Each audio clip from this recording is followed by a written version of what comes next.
Hello, welcome to as told by Sinjini. আশা করছি তোমরা সবাই ভালো আছো।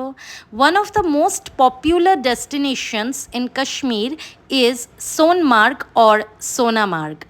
আমরা যেই দিন সোনমার্গ গেছিলাম সেই দিন শ্রীনগরে প্রচণ্ড বৃষ্টি হচ্ছিল, বাট থ্যাঙ্কফুলি সোনমার্গে আমরা কোনো রকম বৃষ্টি পাইনি। যেটা পেয়েছিলাম সেটা হলো প্রচুর পরিমাণে স্নোফল। শ্রীনগর থেকে সোনমার্গ পৌঁছতে গাড়িতে আমাদের লেগেছিল অলমোস্ট 2.5 আওয়ার্স।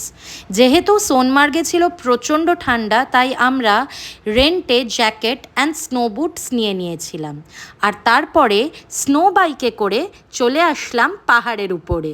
পাহাড়ের উপরে এসেই খেলাম গরম গরম ঝালঝাল ম্যাগি। সত্যি পাহাড়ওয়ালি ম্যাগির কিন্তু স্বাদই আলাদা হয়। তারপরে শুরু হলো ফটোস তোলা, রিলস বানানো আর বরফ নিয়ে খেলা। তোমরা যারা কাশ্মীর ট্রিপ প্ল্যান করছো তারা কিন্তু সোনমার্গ কোনোভাবেই মিস করো না।